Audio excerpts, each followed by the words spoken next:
ولا الاهلاوي يرسم ويكتب احلى الحكاوي بروح الانتصار بكل الاقتدار. كبير يا اهلي والله وقدير، وبالتتويج انت الان اكبر جدير. هذه كرة وهذه انتفاضة.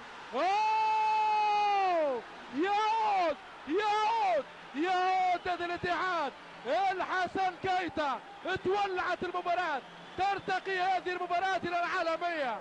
مش ممكن بالمرة. ولا العشم العشيب تنفس السعداء منصور البليوي بهذا الهدف للحسن كيتا، ويرشح الأمان ولو نسبيا.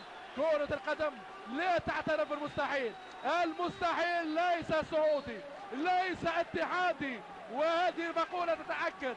وهذا الهدف هدف تزيد الفارق للغيني الحسن كيتا، ويرجع الاتحاد في المباراة. لا لا لا لا لا، ولا أخاف على ضعاف القلب.